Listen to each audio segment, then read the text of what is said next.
Hey, New Life Church. We've been in a series this week on biblical authority, and I have been tasked with the job of talking to you about when to leave authority. If you've got a certain authority figure in your life, when is it okay to walk away from their covering, walk away from their leadership?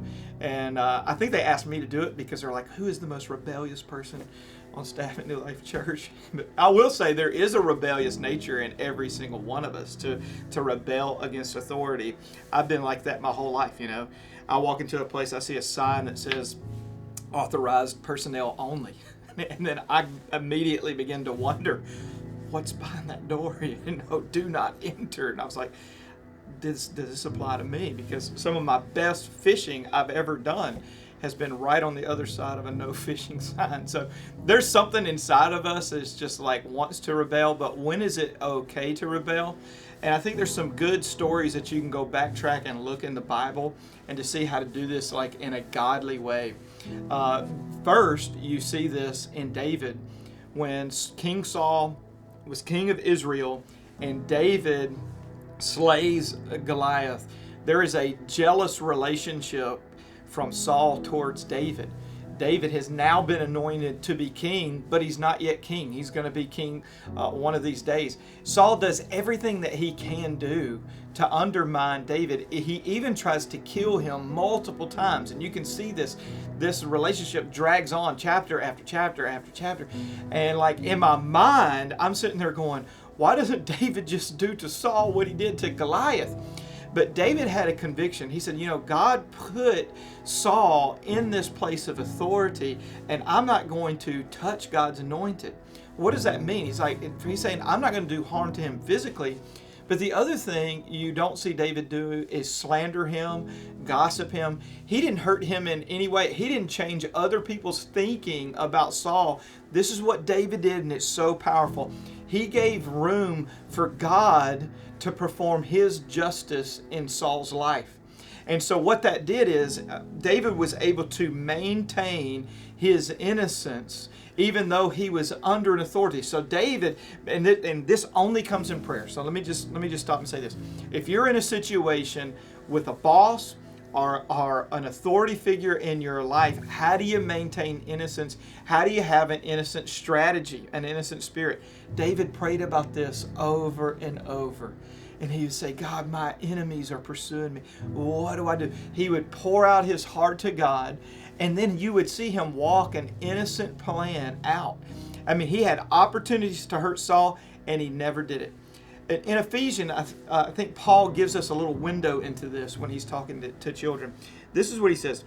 He says, children, obey your parents in the Lord, for this is right. Now, he could have said, hey, children, just every time your parents ask you to do something, just obey them. But Paul knew this, that there are some parents that are raising kids and they're not raising them in the Lord.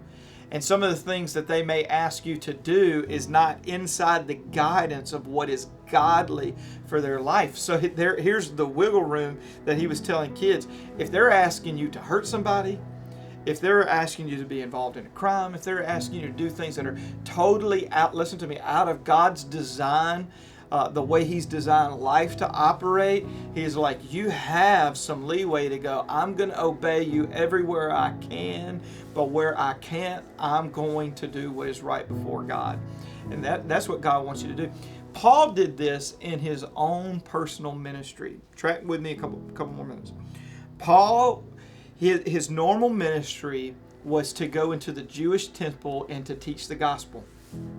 Well, the Jews were kept combating everything he was doing, distorting the gospel. There was conflict all the time. And you can see that this covering that I have to go to the temple and to teach the word, I'm just running into a roadblock every time. I'm just running to this wall of conflict every time. And you see this in Acts. Paul shakes his robe finally one day. He's like, I've had enough of this.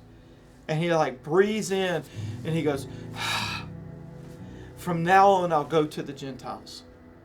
And Paul walks out of the temple and goes across the street to Jason's house and begins to teach the gospel, and people get saved.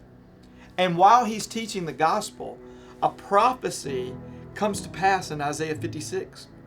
Well, Isaiah 56 says that salvation will one day come to the Gentiles. This happens in that moment. So sometimes you say, you know what, if I were to ever quit this job, or if I were ever to move away from this boss, then, that would dishonor God. Maybe not. Because I've heard people say, there's no way I would ever quit because quitters never prosper. That's not true. You got to learn how to quit the right things. If Michael Jordan wouldn't have quit baseball, he wouldn't have won 3 more championships. Like he's in the Hall of Fame because he knew what to keep on doing and what to quit. And there'll be that point in your life where you're like, do I keep following this person, obeying this person, even though it's not godly? And this gets very complicated in the times we live in. Keep that innocent heart like David did before God and just say, God, I'm going to walk under my authority in the Lord, but give me wisdom to always honor you and stand my ground when I need to. You guys have a great day. God bless.